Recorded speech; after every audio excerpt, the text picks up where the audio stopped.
এত হাত চলা কেন? একটু আদর সোহাগও তো দিতে পারো নাকি? একটু আদর সোহাগও তো দিতে পারো নাকি বিয়ের পর দেবে বলে সব জমিয়ে রাখছো? ঠিক আছে, প্রতি রাতেই চলবে অফুরন্ত আদর সোহাগ। তোমাকে একটুও ঘুমাতে দেব না। আমার জ্বালায় অতিষ্ঠ হয়ে যাবে না তো সোনা? তুষারকে বাসায় আসতে দেখে আমেনা বেগমের খুশি দেখে কে? খুশিতে মন ভরে আদর করলো। তুষি এসব দেখে অভ্যস্ত হয়ে গেছে। তুষি এসব দেখে অভ্যস্ত হয়ে গেছে। ফুস করে নিঃশ্বাস নিয়ে রুমের দিকে রওনা দিল। যেখানে তাকে জিজ্ঞেস করবে কেমন পরীক্ষা দিলে, তা না কেমন ভাইপোকে পেয়ে সব ভুলে গেছে। দরজা হালকা ভিজিয়ে ঘড়ি চুলের বিনুনি খুলল। এরপর ড্রেস চেঞ্জ করার জন্য বাথরুমের দিকে পা বাড়াতেই তুষার হুড়মুড় করে রুমে প্রবেশ করে দরজা লাগিয়ে দিল। হনহন করে তুষির অতি নিকটে এসে এক অস্বাভাবিক কাজ করে বসলো। তুষি কিছু বুঝে ওঠার আগেই তুষার দুহাতে ওকে নিজের কাছে এনে তুষির গলার সেই কালো চকচকে দিলে অচিরেই নিজের দাঁতের দংশনে রক্ত লাল করে দিল। হালকা ব্যথায় কুকিয়ে ওঠে তুষি। নিজেকে ছাড়ানোর বৃথা চেষ্টা করেও কোনো লাভ হয়নি। তুষার অনেকটা সময় দাঁত চেপে কামড়ে দিয়ে সরিয়ে দেয় তুষিকে। বাম হাত গলায় দিয়ে তুষি দেখতে পেল হালকা রক্ত বেরিয়ে আসছে। হাত দিয়ে ঠোঁট মুছে জোরে শ্বাস নিয়ে বলল তুষার, এভাবে সেজেগুজে পরীক্ষা দিতে গেলি কেন? শাস্তিটা কেন দিলাম তা নিজে নিজেই খুঁজে নিস। গেটের ভিতর ছেলেদের সাথে কথা বলতে খুব ভালো লাগে, তাই না? রাবিশ। আর কোনোদিন ছেলেদের সাথে কথা বলতে গেলেও দুইবার ভাববি। তুষি ঢোক গিলে কাঁপা কাঁপা পা নিয়ে আয়নার কাছে যায়। হাত সরাতেই দেখতে পায় রক্ত জমাট বেঁধে লাল হয়ে আছে। তখনই কান্না পেয়ে যায় ওর। বাইরে গেলে সবাই কি ভাববে? তুষারের দিকে তাকিয়ে ডাকে দুঃখে বলে, শয়তানের শয়তান, কি করলি তুই? খারাপ লোক, সামনে থেকে যা তুই। আমাকে বুঝিয়ে বললে হতো না? বুঝার মতো মেয়ে না তুই, তাই এই দাগ যতবার দেখবি ততবারই মনে পড়ে যাবে আমার কথা। তুষি রীতিমতো ফুঁসছে। তুষির সামনে এসে আলতো করে নাকে নাক ঘষে দেয় তুষার। কপালে চুমু খেয়ে বলে, আমাকে রাগিয়ে দিস কেন সব সময়? লক্ষ্মী মেয়ের মতো থাকতে পারিস না? তাহলেই তো আদরে আদরে ডুবিয়ে রাখি।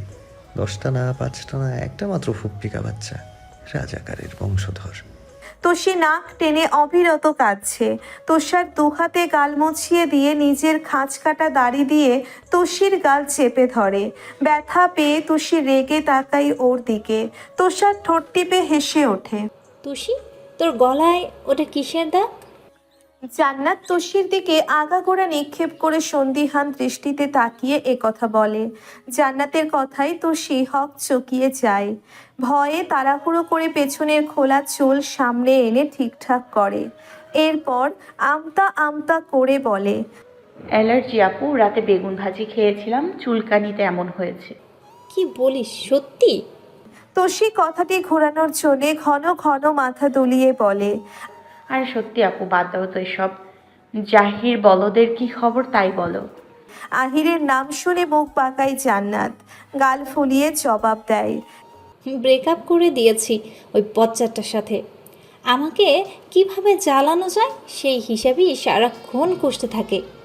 তুষি খিলখিলিয়ে হেসে বিছানায় গড়াগড়ি খায়।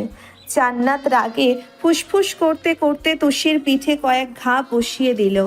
তুষার সকালের নাস্তা ফুপির বাসাতেই করলো। রিমি বায়না ধরেছে আজ কোনোভাবেই তুষার যেতে পারবে না। রিমির এক কথা, পরীক্ষার হলে দুজনকে তুষারই নিয়ে যাবে। তুষি আপাতত চুপ করে নাস্তা করছে। দিন দিন আরও বেশি খ্যাপাটে হয়ে যাচ্ছে তুষারের প্রতি। এখন আর নিজেকে কোনোভাবেই বোঝাতে পারে না। ইচ্ছে করে তুষারের বাচ্চাকে ছিঁড়ে ফেলতে। এই বনমানুষের জন্যই প্রতিবার সবার কাছে তুষিকে অপদস্থ হতে হয়। লজ্জায় মাথা কাটা যায় তুষির। বাসা থেকে বের হয়ে সিএনজিতে উঠল তিনজন। তুষার হলে দিয়েই আজ বাসায় চলে যাবে। রিমির কথাই সকলের সামনে না করতে পারেনি সে। এভাবে একসময় স্কুলের সামনে গিয়ে পৌঁছলো তারা। তুষার দুজনের উদ্দেশ্যে হাসি হাসি মুখে বলল, প্রতিটি পরীক্ষা ভালো হলে শেষ পরীক্ষার দিন দুজনের জন্য স্পেশাল একটা গিফট আছে। তুষি ভ্রুকুচকে ভাবুক হয়ে বলল, তোমার মতো কিপটে আবার দেবে স্পেশাল গিফট? হাস্যকর। রিমি হেসে দিল।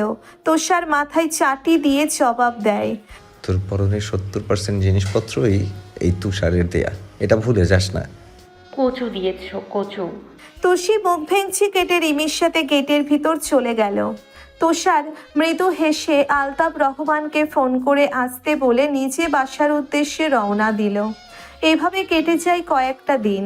পহেলা ফাগুনের প্রথম দিনে জান্নাত উচ্চস্বরে তুষিকে ডাকতে থাকে। চোখে ঘুম ঘুম ভাব নিয়ে দরজা খুলে দেয় তুষি। জান্নাতের হাতে থাকা একটি প্যাকেট তুষির পানে বাড়িয়ে বলে, এই নে তুষি, তোর নামে এই পার্সেলটা এসেছে। কি অর্ডার দিয়েছিলি? আমাকে বললি না তো। তুষি অবাক হয়ে যায়। তার জানা মতে আজ থেকে 1 মাস অবধি সে কোনো পার্সেলই অর্ডার করেনি। ঠোঁট ফুলিয়ে অনেক মনে করার চেষ্টা করে। এরপর জান্নাতের উদ্দেশ্যেও বিস্মিত হয়ে বলে, আপু, আমি তো কোনো পার্সেলই অর্ডার করিনি। কে দিয়েছে এটা? তুই দেসনি, কিন্তু তোর নামেই তো এসেছে। যাই হোক, খুলে দেখ। আমি বরং যাই, আমার দেরি হয়ে যাচ্ছে। তুমি আজ কোথায় যাবে আপু? জান্নাত চোখ টিপ মেরে উত্তর দেয়, ভুলে গেছিস আজকে কি? ভালোবাসা দিবস। আহিরের সাথে ম্যাচিং করে কাপল ড্রেস নিয়েছি। রমনায় ঘুরতে যাব দুজন মিলে। যাক বাবা, এত দূর যাবে। চাচু যদি জানতে পারে তোমার পিঠের ছাল একটা অস্ত রাখবে না। জানলে তো। জান্নাত বড় বড় পা ফেলে রেডি হতে চলে যায় নিজের রুমে।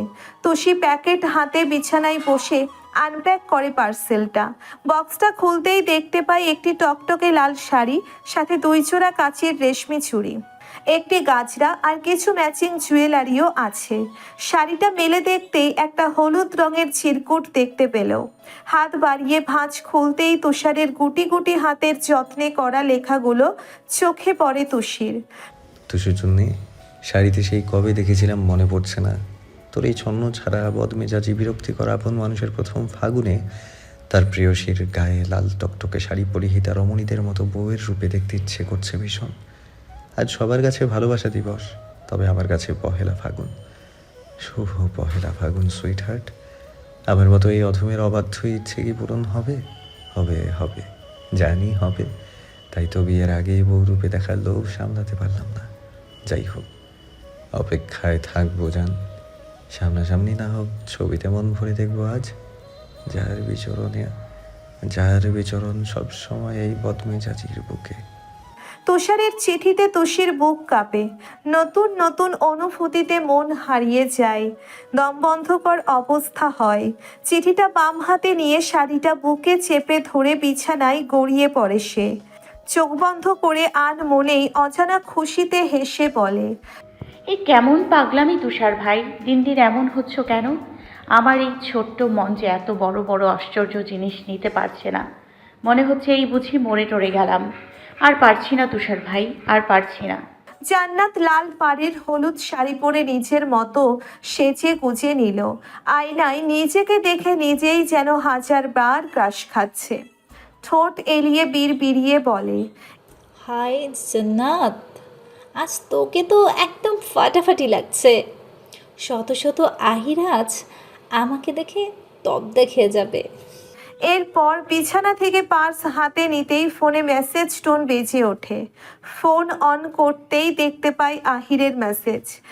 কখন আসবে তুমি? আমি সে আধ ঘন্টা ধরে তোমার বাসার নিচে ওয়েট করছি। 5 মিনিটের মধ্যেই নিচে আসো, ব্যাস। আসি। মেসেজ সেন্ড করেই আপন মনে নরম স্বরে গান গাইতে গাইতে রুম থেকে বের হয় সে। ড্রয়িং রুমে আসতেই নাজমা বেগম পেছনে ডেকে বলে, এত সেজেগুজে কোথায় যাচ্ছিস তুই? ব্যাপার কি বল তো? জান্নাত পরে মহা বিপদে। ভয়ে হাত পা ঠান্ডা হয়ে যায়। কখনো মায়ের সাথে এসে মিথ্যা বলেনি, তবুও খপ করে বলে ফেলে, সব ফ্রেন্ডরা মিলে আজ প্ল্যান করেছি, ঘুরতে যাব মা, আর ফটোগ্রাফি করব। নাজমা বেগম চোরা দৃষ্টিতে জান্নাতের পানে তাকিয়ে বলে, সত্যি ঘুরতে যাচ্ছিস? কয়জন যাচ্ছিস? আসবি কয়টায়? একটু পরে চলে আসবো মা।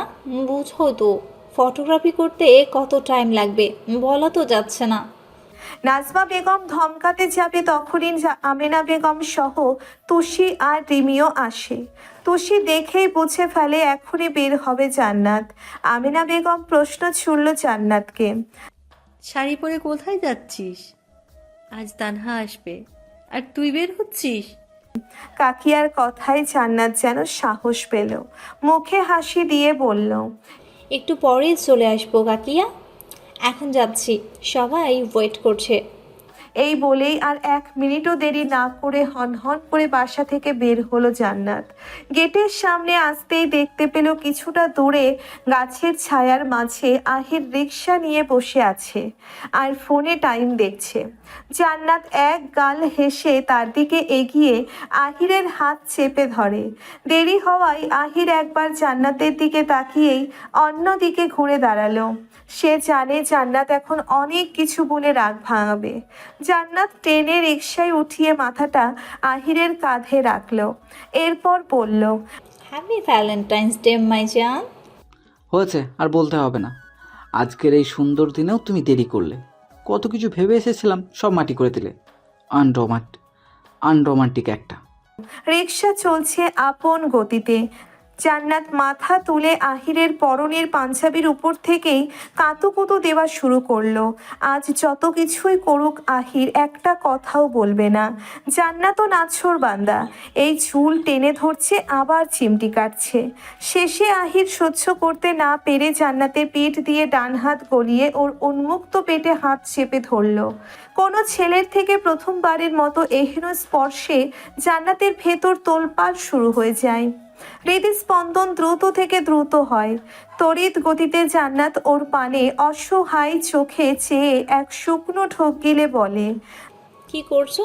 হাত সরাও আহির, আমার কেমন যেন লাগছে। জান্নাতকে জব্দ করতে পেরে মনে মনে হাসে সে। এরপর আরও কাছে এসে সারা মুখে ফু দেয়, কানের কাছে ঠোঁট ছুঁয়ে চুমু খেয়ে বলে, হাত সরাবো না আজ। আমাকে জ্বালাতে এসে এখন নিচেই চলো। এরকম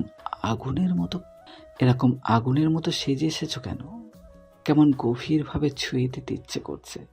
ভুলে যদি আজ কিছু করে বসি আমাকে দোষ দিতে পারবে না। জান্নাত বনে যায়। চুপচাপ বাম হাত দিয়ে অবিরত আহিরের হাত সরাতে গিয়েও ব্যর্থ হয়ে বসে রইল। আহির এবার জান্নাতের ঠোঁটে স্লাইড করতে করতে বলল, কি আছে এই ঠোঁটে? দেখলেই মাথায় আগুন ধরে যায়। নিজেকে সামলানো ভীষণ কষ্ট হয়ে যায়। বাজে কথা বলো না আহির, চলো না কোনো এক পার্কে গিয়ে বসি। আগে বলো, আজ যা চাইবো তাই দেবে?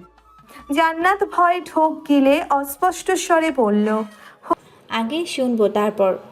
হু হু করে হেসে আহির জান্নাতকে ছেড়ে দেয়। আলতো করে হাত ধরে বলে, আমাকে তুমি এমন ছেলে মনে করলে? কিছু চাইবো না, শুধু তোমার ওই ঠোঁটে চুমু খেতে চাই। জান্নাত ওর দুষ্টুমি বুঝতে পেরে ইচ্ছে মতো কয়েকটা কিল বসিয়ে দিল আহিরের বাহুতে। চিবিয়ে চিবিয়ে জবাব দেয়, বিয়ের আগে এসব কিচ্ছু হবে না, যাও এখান থেকে। আহির চারপাশ এক পলক দেখে টুপ করে জান্নাতের গালে চুমু খেয়ে কানের কাছে ফিসফিসিয়ে বলে, এই যে হয়ে গেল। এভাবে ধীরে ধীরে সব হবে শোনা, শেষে বাচ্চাও হয়ে যাবে। আহিরের ঠোঁট কাটা কথায় জান্নাতের কান দিয়ে রীতিমতো ধোঁয়া বের হচ্ছে। মুখ দিয়ে আর কোনো কথা বের হলো না ওর। লজ্জায় রাঙা হয়ে আহিরের বুকেই মুখ লুকালো সে। রিকশায় দুজনে এতটাই কথায় মন্ত ছিল যে পাশ দিয়ে আতিকুর রহমান বাইক নিয়ে যাচ্ছে এটা খেয়ালই করেনি। অনেকটা সময় আতিকুর রহমান তাদের দেখে অফিসে যাওয়ার জন্যে তাড়াতাড়ি বাইক স্টার্ট দেয়। আজ বাসায় গিয়ে এর একটা বিহিত করতে হবে। তুষি দুপুরে গোসল করে পরিপাটি হয়ে তুষারের দেওয়া সেই মসলিন শাড়িটা যত্ন নিয়ে পরে নেয়। ঠোঁটে শুধু হালকা লিপস্টিক ব্যবহার করেই দুহাত ভর্তি চুড়ি পরে। এরপর রিমিকে ডাকার জন্য বেরিয়ে যায়। রুমে এসে আয়নায় নিজেকে দেখে রিমির উদ্দেশ্যে বলে, রিমি, দেখ তো কেমন লাগছে আমায়। রিমি শুয়ে শুয়ে বই পড়ছিল। তোষিকে দেখে উঠে বসে, নাকের ডগা থেকে চশমাটা ঠিক করতে করতে বলে, সুন্দর, কোথাও যাবি নাকি? আরে না, কার সাথে যাব? এমনি মন চাইলো তাই পড়েছি। আয় তো কয়েকটা সুন্দর করে ছবি তুলে দেই। ছাদে গিয়ে রিমি একটার পর একটা ছবি তুলে দিল। এরপর তুষি রুমে এসে তুষারের ইনবক্সে এক এক করে সবগুলো ছবি সেন্ড করে শেষে ভাবলো ভিডিও কল করা যাক। তুষার তখন বাইরে বন্ধুদের সাথে আড্ডা দিচ্ছে। ফোন কল আসায় একটু দূরে যায় সে। রিসিভ করতেই দেখতে পায় কাঙ্ক্ষিত সেই প্রেয়সীর লজ্জা রাঙা মুখ। তুষার মুচকি হেসে বলে, কিরে, এভাবে সেজে গুজে কোথায় যাচ্ছিস? এখনই জামাই বাড়ি যাওয়ার প্ল্যান করা হচ্ছে? তুষির সব লজ্জা যেন অচিরেই পরিবর্তন হয়ে গেল। ঠোঁট উল্টে জবাব দেয়, এমন ভাব করছো যেন কিছুই জানো না। তোমাকে দেখানোর জন্যই তো ভিডিও কল দিলাম। শাড়িটা সুন্দর, থ্যাংক ইউ জঙ্গলি ভূত। মানতেই হবে বন মানুষের পছন্দ আছে। তুষার অবাক হওয়ার ভঙ্গিতে বলে, এসব কি বলিস তুষু? কে না কে তোকে শাড়ি দিয়েছে, এটা তুই আমার ঘাড়ে চাপিয়ে দিচ্ছিস? এটা কিন্তু খুব খারাপ তুষু। তুষারের ছন্ন ছাড়া কথায় মেকি রাগ উঠে যায় তুষির। রাগে চিবিয়ে চিবিয়ে বলে, নাটকের বংশধর শয়তানের শয়তান, তোমার হাতের লেখা দেখে আমি বুঝতে পেরেছি এটা বন মানুষ ছাড়া আর কেউ না। যাক, মাথায় একটু হলেও বুদ্ধি আছে তাহলে। তোমার থেকে হাজারটা বেশি। তুষার এক দৃষ্টিতে তুষিকে পরখ করে দুষ্টুমির স্বরে বললে, বুকের ওপরের তিলটা দেখানোর জন্য ভিডিও কল দিয়েছিস বুঝি? যা দুষ্টু, আমার তো লজ্জা লাগছে। চোখ শুধু ওদিকেই চলে যাচ্ছে। এভাবে তাকালেও তো আবার বলবি তুষারের চোখ খারাপ। আসলে তুই নিজেই তো আমাকে সিরিয়াস করছিস। এমন কথায় তুষি হক চকিয়ে যায়। মাথা নামিয়ে নিজেকে দেখেই রেগে বোম হয়ে যায় সে। রাগে ফুঁসতে ফুঁসতে টপ করে কল কেটে দেয়। মনে মনে হাজারটা গালি দিয়েই শাড়ি চেঞ্জ করতে ওয়াশরুমের দিকে পা বাড়ায়। যার জন্যে এত কিছু করলো সেই সব সময় বাজে কথা বলে। জঙ্গলি ভূত কোথাকার। চেঞ্জ করে আসতেই দেখতে পাই তুষারের নম্বর থেকে একটি ছোট্ট মেসেজ। মহারানী এত সুন্দর কেন বলতে পারো? এই যে তো চোখ ধাঁধানো সুন্দর। বেশিক্ষণ আমি চেয়ে থাকতে পারি না তোমার ওই রূপের দিকে। আমি জ্ঞান হারাই, কথা হারাই, সব যেন তালগোল পাকিয়ে ফেলি। রাগ করে না সুইটহার্ট। আমি খুব শীঘ্রই আসছি তোমার ওই লাল টমেটোর মতো গালে লক্ষ্যবার চুমু খেতে। এই যা বাবা, আমার কথায় লজ্জা পেলে? তুষির রাগ নিমেষেই উধাও হয়ে যায়। লজ্জায় এবার আসলেই গাল দুটো লাল হয়ে ওঠে। প্রাণ ভরে শ্বাস নিয়ে তুষারকে নিয়ে নিজের কল্পনার জগতে পাড়ি জমায় সে। নিজের মতো করে তুষারকে নিয়ে ভাবতে থাকে। রিমির শুয়ে শুয়ে পড়ার সময় মেসেঞ্জারে এক ফেক আইডি থেকে মেসেজ আসে। ফোন তুলতেই দেখতে পাই, পহেলা ফাল্গুনের শুভেচ্ছা। আপনি খুব মায়াবী। যখন নাকের ডগা থেকে আলতো হাতে চশমা ঠিক করেন, আমি যেন দিক হারাই। মনে হয় সামনে বসিয়ে হাজার ক্ষণে শুধু আপনার মুখ পানেই তাকিয়ে থাকি। আমাকে ভুলেও খুঁজতে আসবেন না। কখনো আমি নিজ থেকে ধরা না দিলে ধরতে পারবেন না। আপনার কোনো এক শুভাকাঙ্ক্ষী। এমন অস্বাভাবিক মেসেজ দেখে রিমি দুই ভ্রু ভীষণ রকম কুঁচকে যায়। চিন্তা করতে থাকলো এটা কে হতে পারে। কোনোভাবেই তেমন কাউকে মনে পড়ল না তার। শেষে চেবাকে মেসেজ করেও আশানুরূপ কোনো উত্তর পেল না রিমি।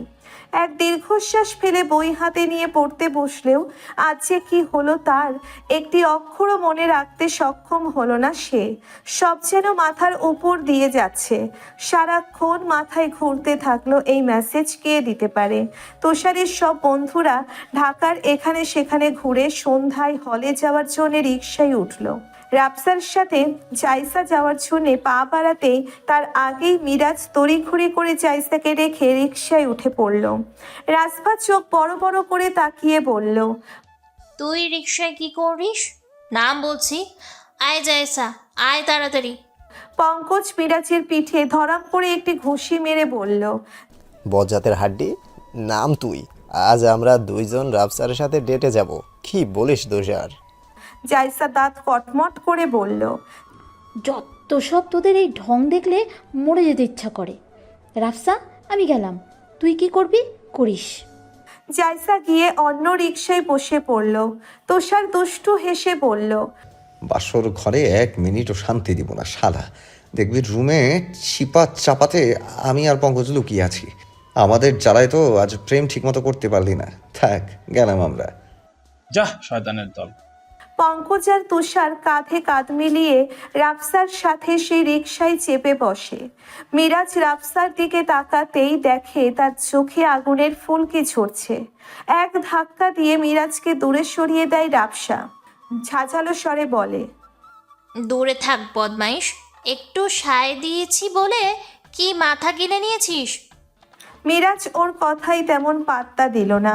সাহস বাড়িয়ে আজ প্রথমবারের মতো আলতো করে নিজের হাতের ভাঁজে রাফসার হাত রেখে বলল, সবসময় কাট কাট গলা কথা বলিস কেন? মিষ্টি মিষ্টি কথা বল আজ। তুই হওয়ার সময় কি আন্টি মুখে একটু মধু দিয়েছিল না? রাফসা হাত সরাতে চাইলেও কোনো কাজ হয় না। মিরাজ আরো শক্ত করে চেপে ধরে। দাঁতে দাঁত চেপে রাফসা বলে, ফাইজলামি পেয়েছিস? হাত ছাড় বলছি। ওহো, আজ শুধু ভালোবাসা হবে। তুমি আমি মিলে চলে যাব বহুদূর, যেখানে তুমি ছাড়া কেউ থাকবে না। আমি হব তোমার বাগানের মালি আর তুমি হবে আমার ঘরওয়ালি। রাফসা চুপ হয়ে শোনে। দিন দিন এই বলদ যেন অচিরেই চালাক হয়ে যাচ্ছে। হুট করেই কেমন কবি হয়ে যায়। আনমনেই আজ রাফসা মিরাজের কাঁধে মাথায় রাখে।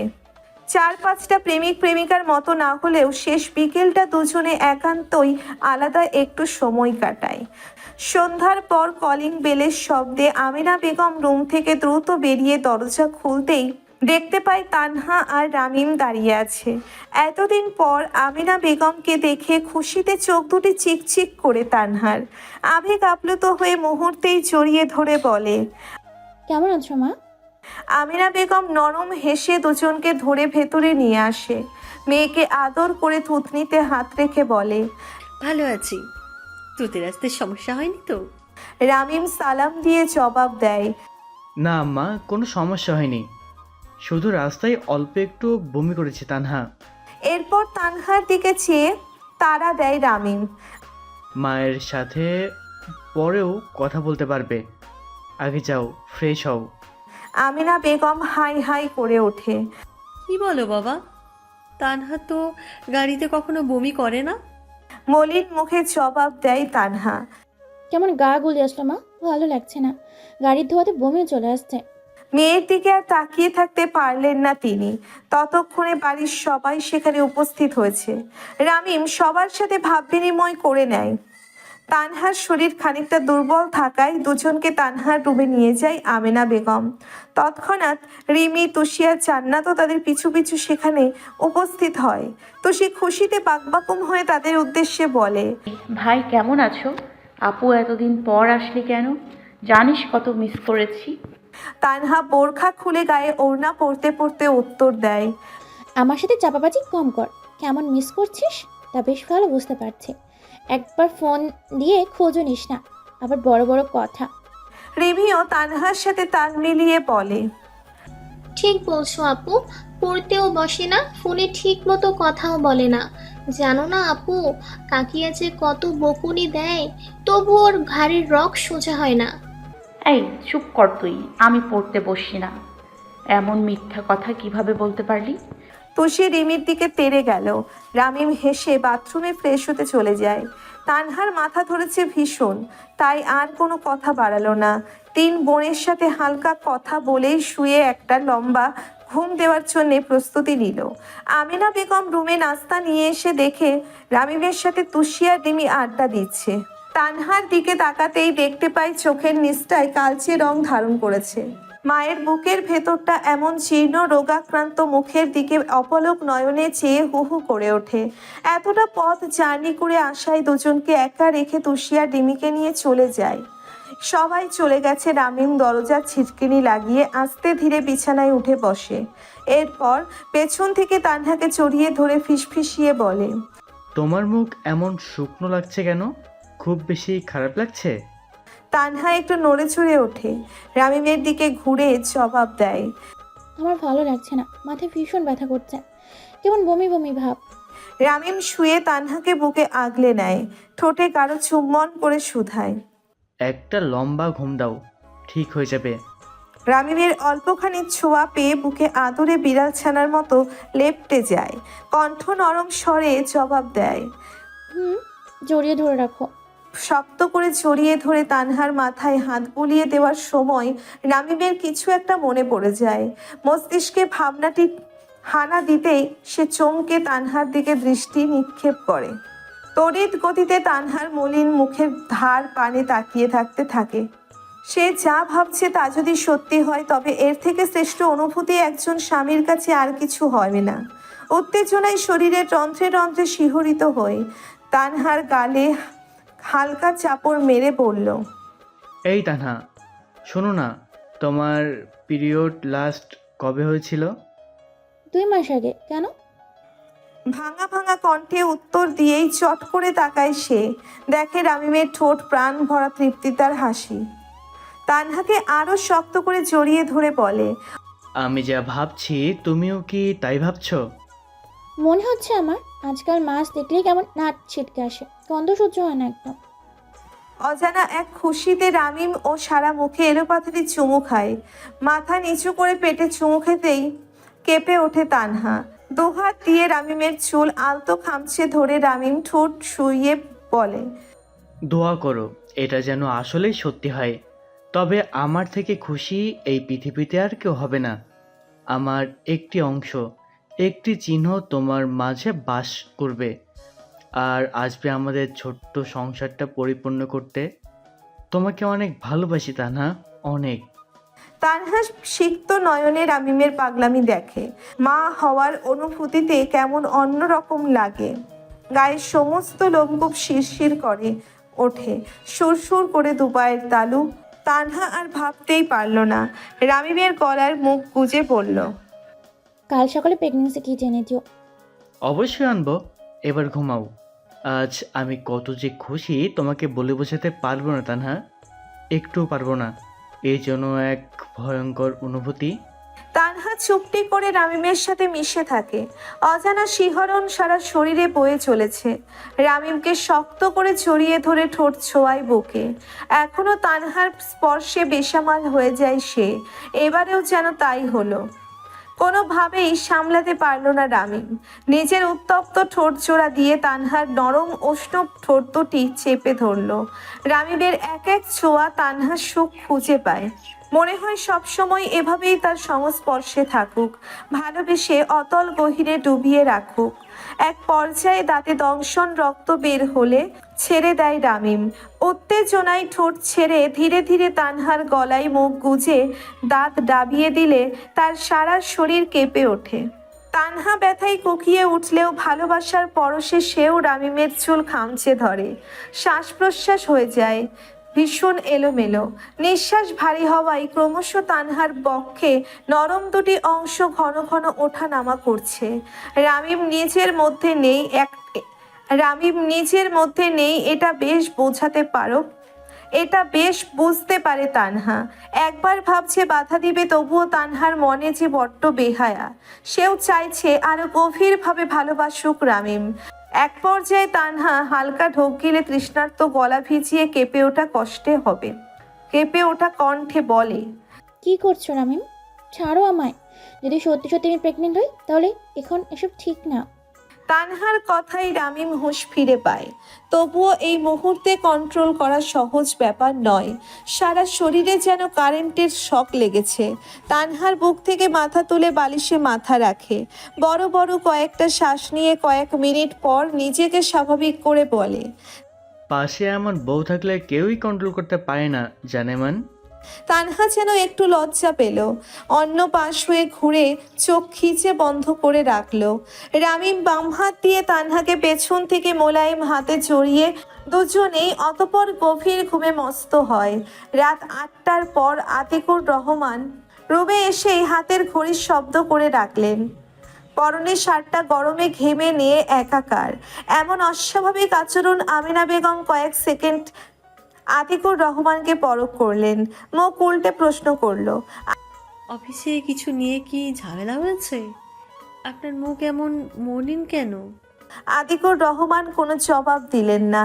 চুপিচাপি পরনের কাপড় সব চেঞ্জ করে লুঙ্গি আর ফতুয়া গায়ে দিয়ে তিরিক্ষি মেজাজে বল, খিদে পেয়েছে, খাবার টাবার কিছু হয়েছে নাকি ঘুমিয়ে পড়বো?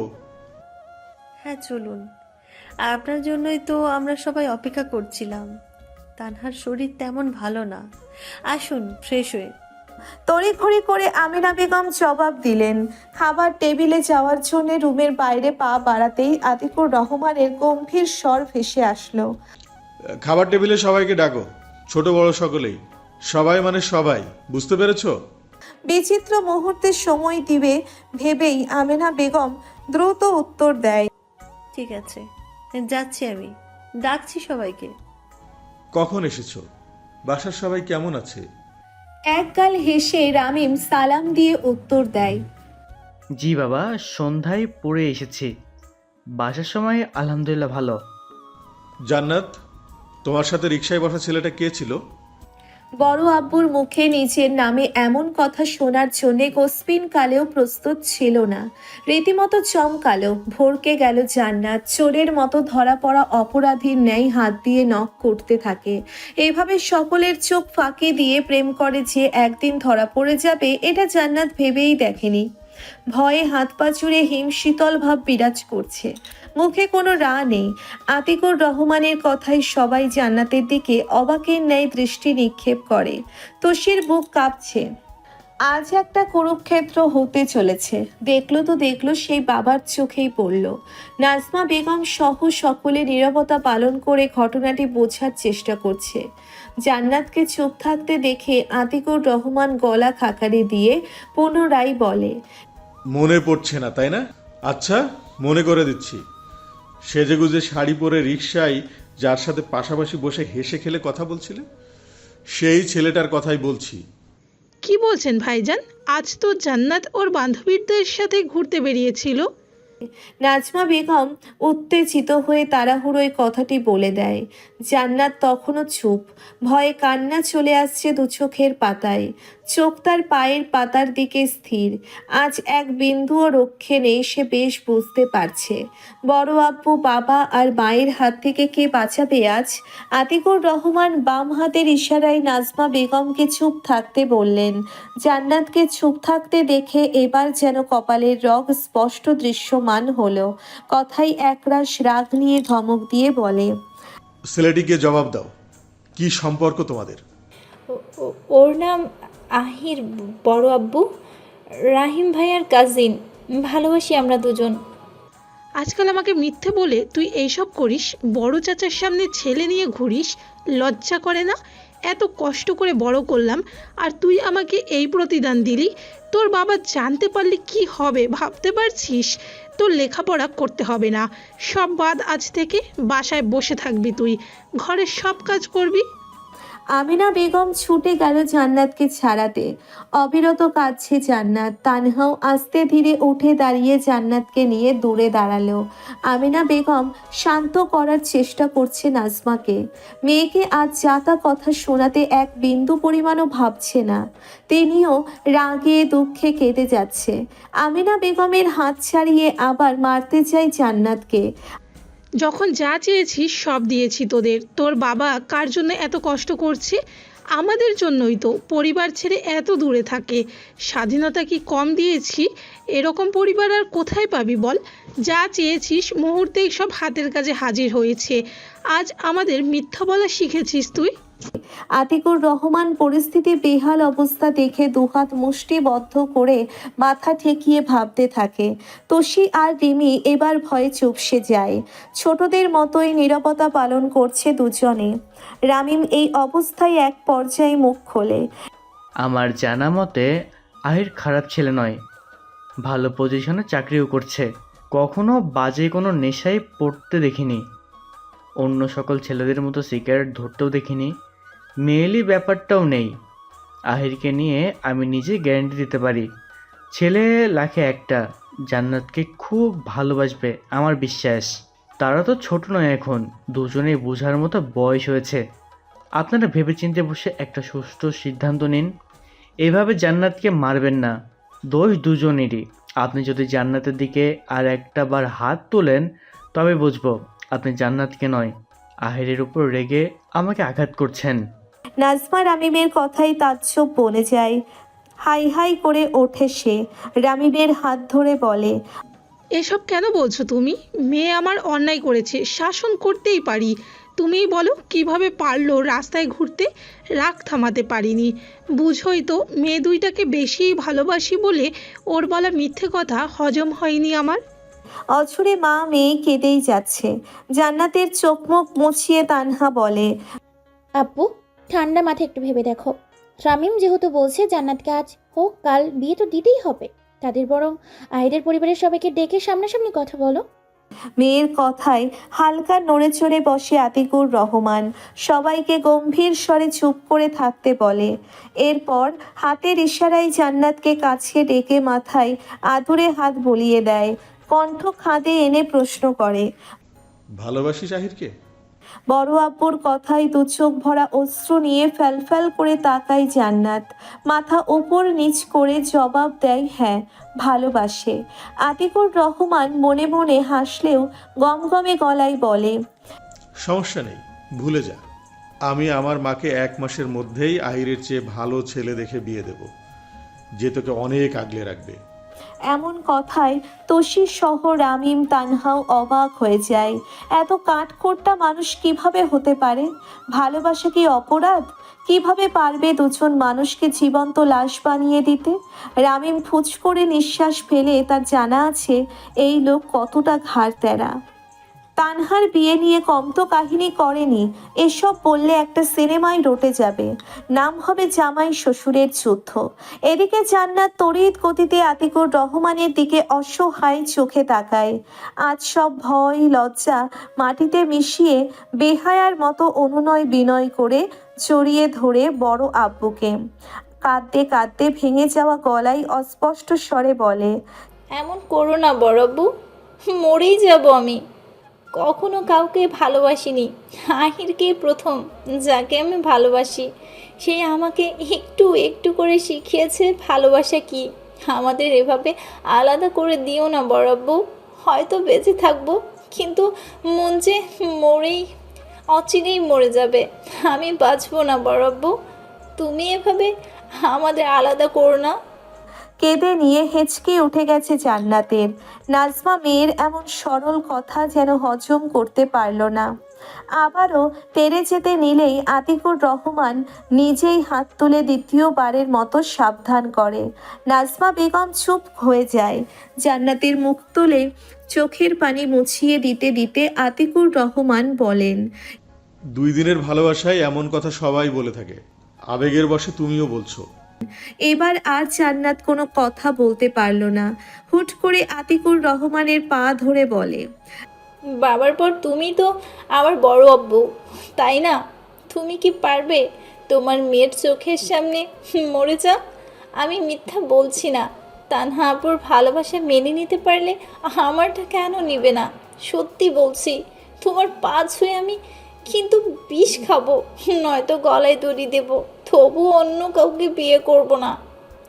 আতিকুর রহমান দুহাত দিয়ে জান্নাতের বাহু ধরে সোফায় বসায়। এবার শেষবারের মতো বলে, গালে কয়েকটা থাপড় পড়লেই সব ভুলে যাবে। তোমাকে কালকেই দেখতে আসবে, আর কালকেই বিয়ে দিয়ে দেবো, ব্যাস। তখন হালাল হয়ে যতবারও ঘুরো, কথা বলো। যেহেতু চাকরি করে সমস্যা নেই। আবার তুমি তো দেখি তানহাকে টেনে নিয়ে আসলে, এখন অন্যথায় বিয়ে দিলে দেখা যাবে আসলেই অন্যায় হচ্ছে। যাও, আহিরের সাথেই বিয়ে হবে। খুশি? জান্নাত প্রথম দিকে ঠোঁট চেপে কাঁদলেও শেষের কথাই ভারী আশ্চর্য হয়। কানে ভুল শুনেছে ভেবে তৎক্ষণাৎ চোখ বড় বড় করে আতিকুর রহমানের দিকে হতভম্ব হয়ে অবাকের ন্যায় তাকায়। আতিকুর রহমান জান্নাতকে বোকা বানিয়ে দিতে পেরে হু হু করে হেসে ওঠে। ততক্ষণে বাড়ির সবাইও যেন তাজ্জব বনে গিয়েছে। কি হচ্ছে এসব? এই বলছে মানবে না, আবার এখনই ডিরেক্ট বিয়ের কথা তুলছে। রামি মনে মনে দাঁত কটমট করে বলল, ভিলেনের চেয়েও 1 পা উপরে ড্রামাবাজ শ্বশুর। এমন শ্বশুর কারো না হোক, যেই শুনেছে চাকরি করে উসমি সুরসুর করে মেনে নিল। অযথ বেকার হলেই দুজনে 2 নদীতে ফেলে দিতেও 2বার ভাবতেন না। তোষি তানহা আর রিমির মুখেও হাসি ফুটে ওঠে। এরপর আতিকুর রহমান রামিমের উদ্দেশ্যে বলে, রামিম কাল আহিরকে মা বাবা নিয়ে আসতে বলো, দেখি বেটার বুকের পাটায় কত সাহস। জি বাবা, এক্ষুনি কল করে আহিরকে বলে দিচ্ছি। রামিম খুশিতে দ্রুত পকেট থেকে ফোন বের করতেই আতিকুর রহমান রসিকতার ছলে বলল, আহা জামাই বাবা, এত তাড়াহুড়োর দরকার নেই। রাতের খাবার খেয়ে তারপর না হয় সবাইকে ধীরে সুস্থে খবরটা দাও। ও হ্যাঁ, তাই তো, চলুন যাও যাক। একটু আগে যা হলো, খিদের কথা বেলামূল ভুলেই গিয়েছিলাম। সবাই হেসে ওঠে। জান্নাত কান্নার মাঝেও ফিক করে হেসে দেয়। তানহার ইশারায় তোষি জান্নাতকে টেনে রুমে নিয়ে আসে ফ্রেশ হওয়ার জন্য। তানহা টিপুনি কেটে বলে, তোর সাহস দেখে আমি নিজেই ভারী আশ্চর্য। কিভাবে আপুর সামনে এসব কথা বললি? আমার তো রীতিমতো হাত কাঁপতো। সব তোর দুলাভাই হ্যান্ডেল করেছে, নয়তো এই জীবনে আর তোকে পাওয়া হতো না। দেখা যেত জোর করে ধরে পড়ে এক বুড়োর গলায় ঝুলিয়ে দিয়েছে। তোষি হেসে জান্নাতের উপর গড়িয়ে পড়ে। এমন কথায় জান্নাতের ভারী লজ্জায় খেলে গেল সারা মুখ জুড়ে। জান্নাত পালিয়ে ওয়াশরুমের দিকে যেতে নিলেই তানহা পুনরায় উঁচু কণ্ঠে বলে, কালকে যদি সত্যি সত্যি বিয়ে হয়, তবে কাল কিন্তু তোদের বাসর রাত। তানহার ঠোঁট কাটা কথায় চোখ খিচে নেয় সে। কান দিয়ে তরতর করে ধোয়া বের হচ্ছে জান্নাতের। লজ্জায় এক দৌড়ে ওয়াশরুমে প্রবেশ করে। আয়নায় নিজেকে দেখে নিজেই লজ্জায় মুখ ঢেকে বিড়বিড় করে আওড়ায়, বাসর রাত? ছি, অশ্লীল কথাবার্তা। কেমন করব আমি? আহির যে কি পরিমাণ অসভ্য, কালকে তো হালালভাবে পেয়ে ছাড়বেই না। হায় আল্লাহ, এত ভয় করছে কেন? আসলে কাল বিয়ে, এ যেন কল্পনায় একটু পড়েই আমার ঘোর ভেঙে যাবে এমন মনে হচ্ছে। আর ভাবতে পারল না সে। ফ্রেশ হয়ে রুমে এসে ফোন চেক করে দেখতে পেল 20 মিনিট আগে আহির 4 বার কল করেছে। মুচকি হেসে ছোট্ট মেসেজ করলো, মিস্টার আহিল তালুকদার, আজই আপনার জীবনের আরামের ঘুমের শেষ রাত। এরপর থেকে সারা জীবন আমার অত্যাচার সহ্য করতে হবে। সেন্ড করতেই সেকেন্ডের ভিতর রিপ্লাই আসলো, কেন জান, বিয়ের আগেই আমার সাথে রুম ডেট করার প্ল্যান করছো নাকি? আমি তো ভেবেছিলাম তুমি নিষ্পাপ, এখন দেখি আমার থেকে 2 কাঠি ওপরে। জান্নাত মেসেজটা পড়েই নির্লজ্জ বলে গালি দিল। এরপর খাবার টেবিলে যেতেই দেখতে পেল সবাই ওর দিকে তাকিয়ে আছে। মুহূর্তেই লজ্জায় রাঙা হয়ে পা টিপে টিপে চুপ করে বসলো। জান্নাতকে লজ্জা পেতে দেখে আতিকুর রহমান সহ সবাই হা হা করে টেবিল কাঁপিয়ে হেসে উঠল। জান্নাত ভড়কে গেল। এখানে যেন আর এক মুহূর্তও বসে থাকা যাচ্ছে না। খপ করে উঠেই এক ভো দৌড়ে নিজের রুমে চলে গেল। কি লজ্জা, কি লজ্জা! সবাই হেসে নিজেদের মতো খাবার খেয়ে রামিম আহিরের ফোনে কল দিল। রিসিভ করতেই রামিম আতিকুর রহমানের হাতে দিলেন। তিনি গলা খাকারি দিয়ে বললেন, আমি কি আহিরের সাথে কথা বলছি? আহির এমন কাণ্ড কখনো প্রত্যাশা করেনি। মিনিট খানিক চুপ থেকেই চট করে সালাম দেয় সে। এরপর থমকে যাওয়া গলায় বলে, জি, আমিই অহির, কিন্তু পরিচয়টা দিলে ভালো হতো। আসলে আমার জানা মতে এটা তো রামিম ভাইয়ার ফোন। আমি আতিকুর রহমান, তানহার বাবা। এবার নিশ্চয়ই চিনতে পেরেছো? আতিকুর রহমানের কথায় খানিকটা ভড়কে যায় আহির। চটপট উত্তর দিয়ে বলে, জি অবশ্যই আঙ্কেল, বাসা সবাই কেমন আছে? কণ্ঠ অত্যন্ত গম্ভীর করে জবাব দেয় তিনি। সবাই ভালো, শুধু জান্নাত ছাড়া। এহেন কথায় চমকে যায় আহির। 2 ভ্রু কুঁচকে বিস্ময় হয়ে বলে, কি হয়েছে? ঠিক আছে তো? মুহূর্তেই নিজের বোকামি বুঝতে পেরে জিহুব্বা কামড় দিয়ে বলে, সরি আঙ্কেল, মানে কিছু না। আমি কি জানতে পারি আমাকে কল করার কারণ? পুরুষ মানুষের বুকের পাটা কতখানি এটা বোঝার জন্যই কল করেছি। একরাশ ঝাঁঝালো গলায় কথাটি বললেন আতিকুর রহমান। আশ্চর্য হয়ে আহির হ্যাবলার মতো জবাব দেয়, বুকের পাটা মানে? মাথায় ঢুকছে না কিছু। মাথায় ঢুকতে হবে না, আমি যা যা জিজ্ঞেস করব সবগুলোর সঠিক উত্তর দেওয়া চাই। আহির কিছু একটা টের পেয়ে হালকা ঢোক গিলে গলা ভিজিয়ে মিনমিনে স্বরে বলে, জি আঙ্কেল বলুন। জান্নাতকে ভালোবাসো? কতদিনের সম্পর্ক তোমাদের? হ্যাঁ, অনেক ভালোবাসি আমরা দুজন দুজনকে। 5 মাসের বেশি সম্পর্ক, রামিম ভাইয়ার বিয়ের পর থেকেই। আহির সহজ উক্তি শুনে খানিকটা স্বস্তি পেলেন আতিকুর রহমান। আরেকটু জানার জন্যে বললেন, ভুলে যাও জান্নাতকে, কালকেই আমি ওর বিয়ে দিয়ে দিচ্ছি। বিয়ে দিচ্ছেন মানে? বললেই বিয়ে হলো নাকি? তাছাড়া ওর মতের বিরুদ্ধে আপনি এভাবে বিয়ে দিতে পারবেন না। কোনোভাবেই আমি এ বিয়ে মানব না। দরকার পড়লে আপনার চোখ ফাঁকি দিয়ে পালিয়ে যাব আমরা। জান্নাত তোমাকে ভালোবাসে এ কথা কে বলল? আমি যা বলবো তাই হবে, ব্যাস।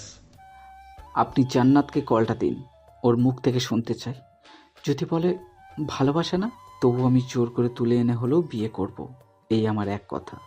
আমি এতটাও ভালো নই, এ কয় মাসের জান্নাত নিশ্চয়ই বুঝতে পেরেছে। ভালোবাসা কিভাবে আদায় করতে হয় তা বেশ ভালো করেই এই আহির জানে। হয়েছে হয়েছে, থামো। কাল মা বাবা নিয়ে আসতে পারলেই বুঝবো কেমন সাহস। শুধু মুখে বড় বড় কথা বললেই হয় না, কাজেও দেখিয়ে দিতে হয়। জি অবশ্যই, যাচ্ছি কাল। আতিকুর রহমান কথা শেষ করে রামিনকে ফোন দিয়েই রুমে চলে যায় রেস্ট নিতে। রামিন ফোন কানে নিয়েই বলে, বলদ, জান্নাতকে ভালোবাসিস, আমাকে বলিস নাই কেন? ধরা খেয়েছ বাপ। এবার বিয়ের পিঁড়িতে বসার জন্য প্রস্তুতি নাও। কালই ফুপি ফুপাকে নিয়ে চলে আয়। একটু আগে এই বাসায় হুলস্থুল কাণ্ড। জান্নাত কেঁদে পা ধরে আকুতি মিনতি করেছে, অনেক কষ্টে পাঠিয়ে ফেলেছে ভিলেন শ্বশুরকে। শ্বশুর আব্বা বলে দিয়েছে তোর সাহস পরীক্ষা করার জন্য কালকেই বিয়ে পড়িয়ে দিবে। চলে আসিস প্রস্তুতি নিয়ে, নয়তো প্রেমিকা হারাবে চিরতরে। হ্যাঁ, কালকেই তোর গলায় জান্নাতকে ঝুলিয়ে দেবে। আহির এবার বুঝতে পারে জান্নাতের সেই মেসেজের মানে, আর মনেই হেসে জবাব দেয়, আসছি আমি কালকে মেরা ভাই, আর তোমার শালিকেও আমার বন্ধনে বন্দি করব। রাখছি, আমাকে গিয়ে জানাই। রামিম রেখে দেয়। এদিকে আতিকুর রহমান অলরেডি আলতাপকে 2 দিনের ছুটি নিয়ে জরুরি তলবে বাসায় আসতে বলেছে। পরেও বড় করে অনুষ্ঠান করা যাবে, তবুও সম্পর্কটা হালাল করে রাখতে পারলেই চিন্তামুক্ত। ছেলে মেয়ে দুজনেই অ্যাডাল্ট, মনের ভুলেও যদি কিছু করে বসে তখন কি উপায়? নাজমা বেগম প্লেটে ভাত নিয়ে জান্নাতের ঘরে যায়। দেখতে পায় পড়ার টেবিলে চোখ দিয়ে রেখেছে। মাথায় হাত বুলিয়ে চোখের পানি ফেলতেই মায়ের দিকে তাকায় সে। উঠে দাঁড়িয়ে বলে, কাঁদছো কেন মা? খুব বেশি ব্যথা দিয়েছি তাই না জান্নাত? মাকে জড়িয়ে ধরে আদুরে স্বরে বলে, এই দেখো, কিচ্ছু হয়নি। আমি ভুল করেছি, শাসন তো করবেই। মেয়ের কপালে আলতো চুমু খেয়ে বলে, আমি কিভাবে থাকবো তোকে ছেড়ে? এত বড় কবে হয়ে গেলি মা? এখনই অন্যের বাড়ি দিতে হবে? কে বলেছে? কালকেই যাব, তোমাদের ছেড়ে কোথাও যাব না। নাজমা বেগম হেসে দিলেন মেয়ের খামখেয়ালি কথায়। মাথায় হাত বুলিয়ে নিচু হাতে ভাত মেখে যত্ন করে খাইয়ে দিল জান্নাতকে। মুখ মুছে গালে চুমু খেলেন। এরপর প্লেট গ্লাস সব নিয়ে চোখ মুছতে মুছতে ড্রয়িং রুমের দিকে পা বাড়ালো। একদিন তার মেয়ে দূরে কোথাও চলে যাবে এসব ভাবতেই মন পড়ছে। কখনো সেভাবে ভেবেই দেখেনি সে। আদরের মেয়ে কিভাবে অন্য কোথাও থাকবে? মেয়েগুলো ছাড়া যে এইবারে শূন্যে ভেসে যাবে, চারিপাশে হাহাকার বিরাজ করবে। জান্নাত বিছানায় চুপচাপ শুয়ে আহিরকে কল করলো। ফোন রিসিভ হতেই আহির বলল, আগে কত বলেছি আসো বিয়ে করি, করনি। এখন আমার হাত থেকে পালাবে কোথায়? জান্নাত চোখ বন্ধ করে চুপ করে রইল। আহির পুনরায় বলে, ধরা খেলে যদি টুপ করে প্রেয়সীকে বিয়ে করা যায়, তাহলে আমি বারবার ধরা খেতে চাই। ঢঙের কথা বাদ দাও। তাহলে আমি বারবার ধরা খেতে চাই জান। আরে লজ্জা পাও কেন? এখনো তো কিছু বলিনি। এরপর বাসর হবে কাল, কোনো ছাড়াছাড়ি নাই, এক বিন্দুও স্বস্তি দেব না তোমার। জান্নাত লজ্জায় রক্তিম লাল হয়ে ওঠে। মৃদু ধমকের স্বরে বলে, সবসময় ফাইজলামি করো, আর একবার বললে কল কেটে দেব। আহির হু হু করে হেসে উঠে বলে, যত কিছুই বলো, আমি তোমাকে ছাড়ছি না। কিভাবে কি হলো বলো তো? আমি তো ভাবতেও পারছি না, মনে হচ্ছে সব স্বপ্ন দেখছি। আমিও ভাবতে পারছি না। এরপর আজকের সকল কাহিনী আগাগোড়া সবকিছু খুলে বলল আহিরকে।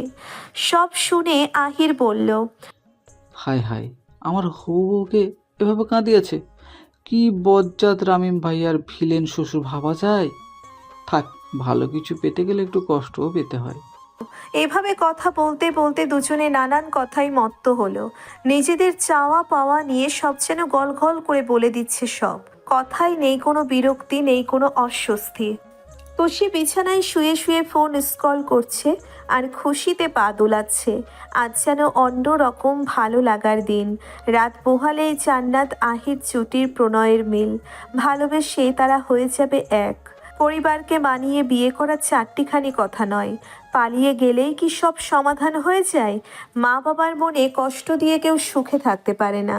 তুষির আজ ভীষণ তুষারকে কাছে পেতে ইচ্ছে করছে। সামনে বসিয়ে সারাক্ষণ বকবক করে সব কথা বলে দিতে ইচ্ছে করছে।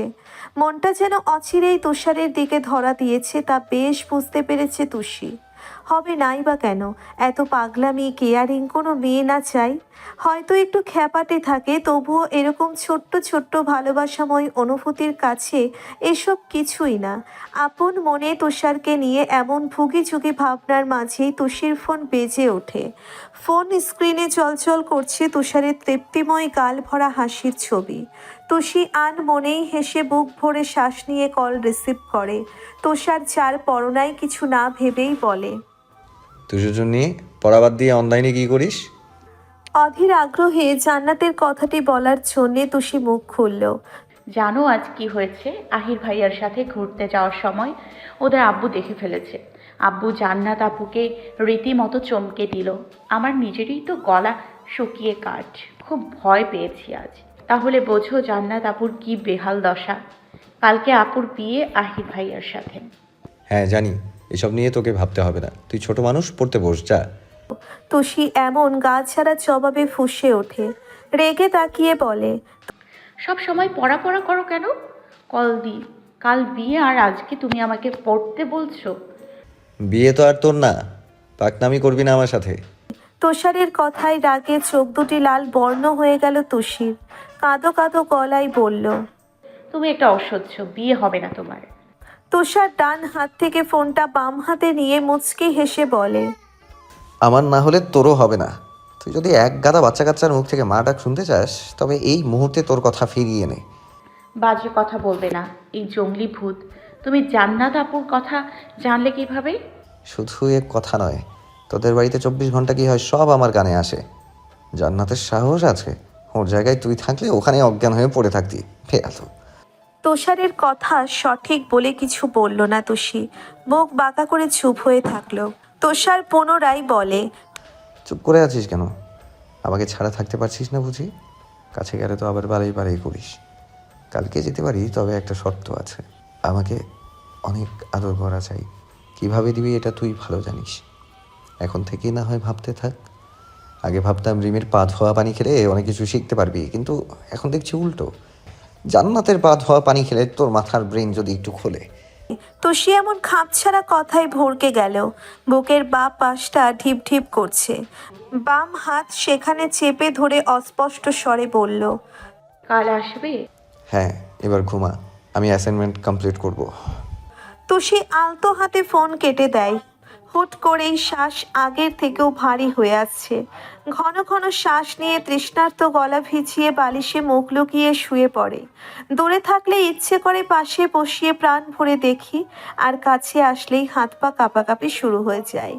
মনে মনে তুষি আওড়ায়, উফ, তুষার ভাই, দিন দিন এমন বেহায়া হচ্ছ কেন তুষার ভাই? তোমার এসব ঠোঁটকাটা কথা আর সহ্য করতে পারছি না আমি। আহির প্রায় রাত 12টায় বাবা মায়ের দরজার সামনে দাঁড়িয়ে চারিপাশে সচেতন দৃষ্টি নিক্ষেপ করে। অনেক ভেবেচিন্তে শেষে দরজা নক করে ভিতরে প্রবেশ করলো। দেখতে পেল বাবা হাবিব তালুকদার বিছানার এক কোণে বসে কাগজপত্র ঘাটাঘাটি করছেন। মা জাহিদা আক্তার ঘুমিয়ে কাঁদা। আহিররা 2 ভাই। বড় ভাই মাহির ইতালিতে গ্রিন কার্ড পেয়ে সেখানে স্ত্রী নিয়ে চলে গেছেন। মাঝে মধ্যে দেশে এসেও ঘুরে যান তারা। কয়েক মিনিট যেতেই হাবিব তালুকদার ছেলেকে খেয়াল করলেন। এভাবে বাইরে মাথা নিচু করে দাঁড়িয়ে থাকতে দেখে আহিরকে বললেন, এভাবে দাঁড়িয়ে আছিস কেন? ঘরে আয়, কিছু বলবি? বাবার কথাই চট করে তাকায় সে। দোনো করে বলে, জি বাবা, মাকে ডাকো, জরুরি কথা আছে। এত রাতে ছেলের কি জরুরি কথা হতে পারে তিনি ভেবে পেলেন না। পেছন ঘুরে চাহিদাকে ডেকে তুললেন। কাঁচা ঘুম ভাঙায় মেজাজ তার তুঙ্গে। আস্তে ধীরে ঘুমো ঘুমো চোখে মেজাজ গরম করে বসলেন। হাবিব তালুকদার ঘুম থেকে ডেকে তোলায় তার উপর এক বস্তা পরিমাণ রাগে কিলবিল করছে চাহিদার। মেজাজ প্রচণ্ড গরম করে হাবিবকে বললেন, কি সমস্যা? মধ্যরাতে এইভাবে ডাকছো কেন? বুড়ো বয়সে কি ভীমরতি ধরেছে তোমায়? শান্তিতে কি এখন একটু ঘুমাতেও পারবো না? হাবিব তালুকদার ফুঁস করে নিঃশ্বাস ছাড়লেন। দীর্ঘশ্বাস ফেলে বললেন, বাজে কথা বলো না। আহির তোমাকে কিছু বলবে, এর জন্যই ডেকে তুলেছি, নয়তো তোমার সাথে কথা বলার এক বিন্দু মাত্র ইচ্ছে নেই আমার। জাহিদা আক্তার এবার কিঞ্চিত ভ্রুকুচকে ছেলের দিকে তাকালো। আহির বাবা মায়ের ঝগড়ায় ভাবলো আসল কথা বলা যাক। মাথা চুলকে কোনো দ্বিধা ছাড়াই শুধায়, মা কালকে আমার সাথে মেয়ে দেখতে যাবে আর কালকে বিয়ে করব। হুট করে ছেলের সরল কথায় চাহিদা সহ হাবিব তালুকদারও যেন আকাশ থেকে পড়ল। মাঝরাতে ছেলের কি হলো? এসব কি বাজে বকছে? পাগল টাগল হয়ে গেল নাকি? জাহিদা দ্রুত বিছানা থেকে উঠে আহিরের সামনে যায়। দুহাতে তার মুখ ধরে অবাকের ন্যায় জবাব দেয়, আহির বাবা, কি হয়েছে তোমার? জ্বর এসেছে? কই, গায়ে তো তাপমাত্রা স্বাভাবিকই দেখছি। আমি ঠিক আছি মা। রামিম ভাইয়া শালির সাথে আমার রিলেশন, কালকেই তোমাদের নিয়ে যেতে বলেছে তারা। এখন তোমরা রাজি নাকি বলে দাও। আহিরের বাবা, এসব কি বলছে তোমার ছেলে? মাথা কি রাতারাতি খারাপ হয়ে গেল? এইভাবে কখনো বিয়ে হয়? আমার ছোট ছেলেকে নিয়ে কত আশা ছিল, তোমার ছেলে তো দেখে পূরণ করতেই দেবে না। ছোট থেকে কোলে পিঠে বড় করলাম কি আজ এমন কথা শুনতে? আহিরকে ধরে চাহিদা অঝরে কেঁদে যাচ্ছে। মনে হচ্ছে তার ছেলে কাল বিয়ে করে শ্বশুর বাড়ি চলে যাবে। হাবিব তালুকদার বসে ভাবছে ব্যাপারটা। আহির নিচের থেকে মাকে ছাড়িয়ে তিরিক্ষি মেজাজে বলল, ওহো মা, এমন করো না তো। আমি শুধু জানতে চেয়েছি কালকে আমার সাথে যাবে কিনা। না গেলেও সমস্যা নেই, ওখানে ভাই আছে, আমি একাই চলে যাব ব্যাস। তাছাড়া মেয়ে দেখেও আশা করি তোমাদের পছন্দ হয়ে যাবে। এরপর হাবিব তালুকদারের উদ্দেশ্যে বলে, যাবে তো বাবা? না, আমরা কোথাও যাবে না। মগের মূল্য পেয়েছো নাকি? যখন যা বলছো সব শুনেছি বলে আজ এসব বাজে কথা বলার সাহস পেলে তুমি। আমারই বিরাট ভুল হয়েছে তোমার কথা সবসময় গুরুত্ব দেওয়ায়। জাহিদা আক্তার রেগে উচ্চস্বরে বললেন আহিরের কথার উত্তরে। আহির জানে তার মা অল্প কিছুতেই হাইপার হয়ে যায়, এজন্য তার কথায় এতটাও গুরুত্ব দিল না। এখনো সে বাবার উত্তরের অপেক্ষায় তার মুখের দিকে তাকিয়ে আছে। জাহিদা আক্তার মুখে যা আসছে সমান তালে বলে যাচ্ছে। তার মেজাজ চটে গেছে ছেলের খাপছাড়া কথা ভাষ্যে। হাবিব অনেক ভেবে চিনতে বললেন, যা বলছো ভেবে বলছো তো? বিয়ে কিন্তু ছেলে খেলা নয়, সারা জীবনের প্রশ্ন। সংসার কিন্তু তোমারই করতে হবে। অন্যদের আদরের মেয়ে এমন ভালো রাখতে না পারলে আমার মুখ কাটা যাবে, এসব ভেবে নিও। ভেবেছি আব্বু, আমরা দুজন ভালোবাসি। কি ভালোবাসিস তুই? মেয়েটি কেমন, নাম কি বল আমাকে। আমার ভোলা ভালা শান্ত ছেলে পেয়ে ওই মেয়ে জাদু করেছে গো আহিরের বাপ। এখনো সময় আছে, তুমি কিছু করো। জাহিদার কথায় এবার বিরক্ত হলেন হাবিব। মুখে অসন্তুষ্ট নিয়ে আহিরকে বলল, যাও ঘুমাও, ওদেরকে বলে দাও কালকে আমরা আসছি। এবার খুশি? তোমার মায়ের কথা ভেবো না, আমি দেখছি। এত বছর যখন সহ্য করতে পেরেছি, আজও পারবো। আহির মুচকি হেসে বাবাকে ধন্যবাদ দিয়ে নিজের রুমে চলে গেল। স্বামীর কথায় চাহিদা আক্তার তেলে বেগুনে জ্বলে উঠলেন। তেরে এসে বললেন, তুমি আমাকে সহ্য করছো, এ কথা বলতে পারলে? ছেলের পাগলামিতে তুমিও সামিল হচ্ছ, তাই না? মাঝরাতে কি ছাইপাশ বলে যাবে আর তুমিও তাতে লাই দিলে? আমি থাকবো না এই বাসায়, কালই চলে যাব বাপের বাড়ি।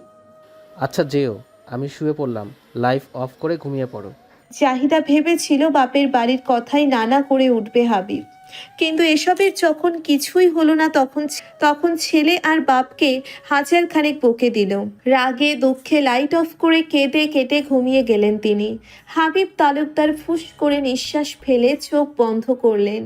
এসব কাণ্ড দেখতে দেখতে ৩৫ বছরের সংসারে তিনি বেশ ক্লান্ত। জান, পজিটিভ এসেছে। লজ্জায় খুশিতে আত্মহারা হয়ে হাতের প্রেগনেন্সি কিটটা রামিমের দিকে বাড়িয়ে দেয়। গাল দুটো রক্তিম লাল হয়ে ওঠে। নিমেষেই তানহা ওপর নিচ মাথা ঝাঁকিয়ে বোঝায় সে আসছে। উত্তেজনায় দুজনের কাল রাতে এক ফোঁটাও ঘুম আসেনি চোখের পাতায়। মনে হচ্ছে কখন সকাল হবে। সকালেই রামিম ফার্মেসি থেকে কিট এনে দিয়েছে টেস্ট করার জন্যে। কিটটা হাতে নিতেই রামিম দেখতে পায় 2 দাগে লাল বর্ণ জল জল করছে। মুহূর্তেই মনের মাঝে খুশির দোলা দেয়। বাবা হওয়ার অনুভূতিগুলি জেগে উঠতেই লাফিয়ে ওঠে রামিম। তানহাকে টুপ করে কোলে নিয়ে উচ্চস্বরে বলে, থ্যাংক ইউ মাইজান। এত খুশি এখন আমি কোথায় রাখি? খুশিতে মনে হচ্ছে আকাশ বাতাস সব এক করে দেই। তানহা ভারী লজ্জা পাচ্ছে রামিমের পাগলামিতে। ডান হাত দিয়ে বুকে কিল দিয়ে বলে, হয়েছে, এবার নিচে নামো, আমার লজ্জা লাগছে। নামাবো না, ইচ্ছা করছে সারাক্ষণ তোমাকে কোলে নিয়ে বেড়াই। তোমার সব লোমকূপের খবর আমি জানি, তবুও এত লজ্জা কেন? দেখি দেখি কোথায় এত লজ্জা? তানহা রামিমের বেহায়াপনা কথা সহ্য করতে না পেরে ওর বুকের মুখ লুকালো। শার্ট খামচে ধরে বলল, এবার নামাও, আম্মুকে জানিয়ে আসি। রামিম নাছোড় বান্দার মতো কিছুতেই নামাবে না।